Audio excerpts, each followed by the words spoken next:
IPFT দলের রাজ্য কমিটির বৈঠক শনিবার অনুষ্ঠিত হলো রাজধানীর ভগৎ সিং যুব আবাসে। এই বৈঠক অনুষ্ঠিত হয়।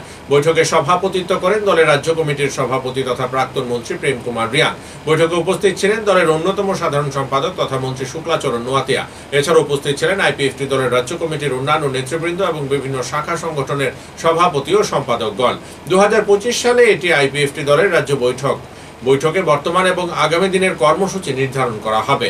এদিনের এই বৈঠক প্রসঙ্গে আইপিএফটির রাজ্য সভাপতি প্রেম কুমার রিয়াং সাংবাদিকদের এই কথা জানান। ভিলেজ কমিটির নির্বাচন নিয়ে এই সাংগঠনিক বৈঠকে বিস্তারিত আলোচনা হয়।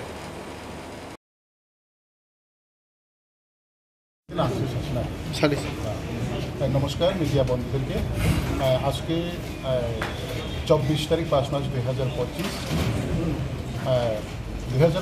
আমাদের পার্টি আইপিএফটি প্রথম রাজ্য সম্মেলন।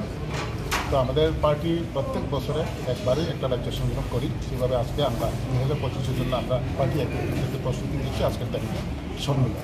তো বেসিক্যালি আমাদের এই সম্মেলন আমাদের সাংগঠনিক পর্যালোচনা এবং আমাদের পার্টির বর্তমান এবং আগামী দিনের কর্মসূচিগুলোর বিষয়গুলো নিয়ে আমাদের চর্চা হবে, আমাদের মেইন আলোচনা।